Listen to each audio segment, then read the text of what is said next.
नमस्कार दोस्तों, स्वागत है आपका हिंद वॉइस के यूट्यूब चैनल पर।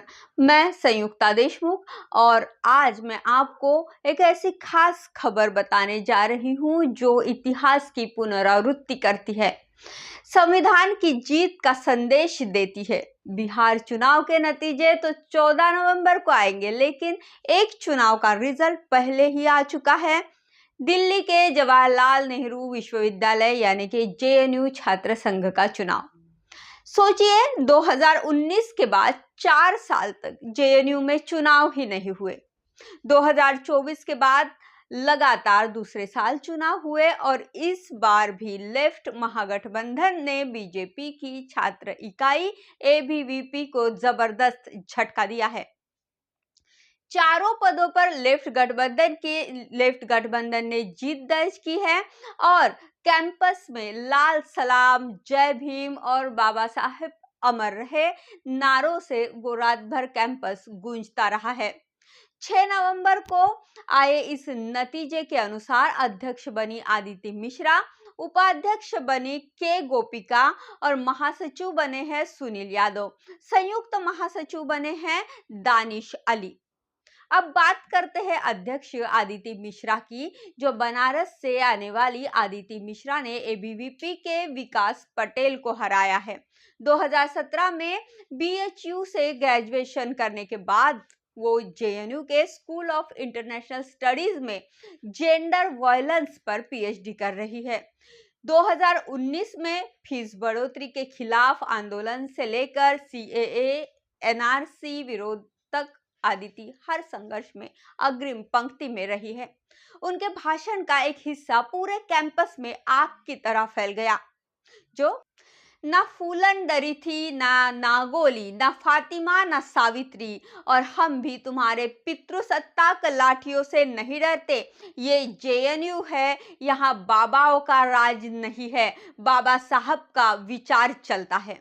मनुवादी ब्राह्मणवादी विचारधारा रोज यहाँ भस्म होगी और उनके इस शब्दों से संविधान की ताकत और महिलाओं की शक्ति साफ साफ महसूस होती है। खास बात यह है कि 4 पदों में से 3 पदों पर महिलाओं ने जीत हासिल की है। 2019 में आयशी घोष के बाद 5 साल बाद जेएनयू में महिला नेतृत्व की वापसी हुई है।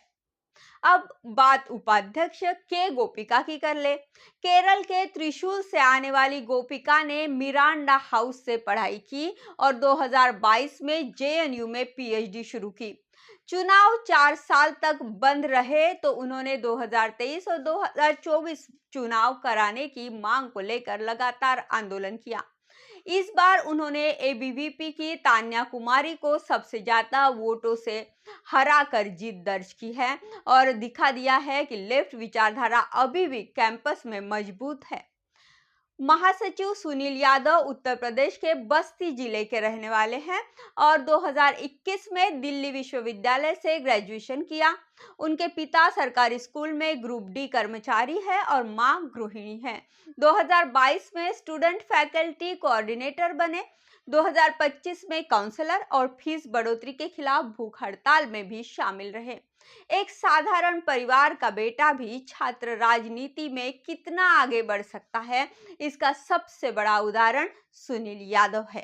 संयुक्त महासचिव दानिश अली मध्य प्रदेश के नरसिंहपुर के रहने वाले हैं। डीयू से पढ़ाई की है और अभी जेएनयू में साइंस स्कूल में पीएचडी कर रहे हैं।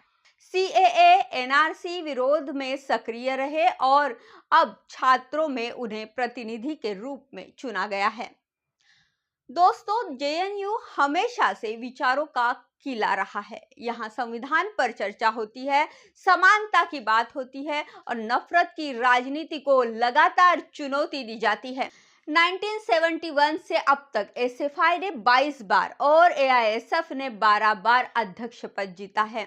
ये जीत सिर्फ चुनाव की नहीं है, बल्कि संविधान की जीत है। बिहार चुनाव के माहौल में जब पूरा देश राजनीतिक गणित में उलझा है, जेएनयू ने एक साफ संदेश दे दिया है। विचारों की लड़ाई अब भी जिंदा है। लेफ्ट गठबंधन की जीत बताती है कि युवा पीढ़ी बाबा साहब के विचारों, समता, न्याय और लोकतंत्र को मजबूती से थामे हुए है। एबीवीपी की हार ये संकेत देती है कि मनुवादी सोच को युवा अब खुलकर नकार रहे हैं। खास बात ये कि आदिति और गोपिका की जीत बताती है कि बेटी बचाओ बेटी पढ़ाओ केवल नारा नहीं है, बेटियां नेतृत्व भी कर सकती है।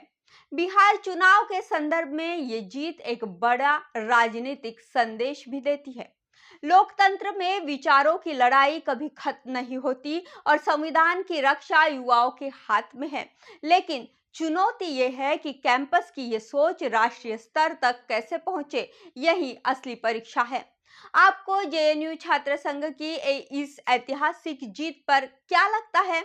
कमेंट बॉक्स में जरूर बताएं। हिंद वॉइस को सब्सक्राइब करना ना भूलें, बेल आइकन जरूर दबाएं ताकि हर खबर सबसे पहले आप तक पहुंचे। धन्यवाद।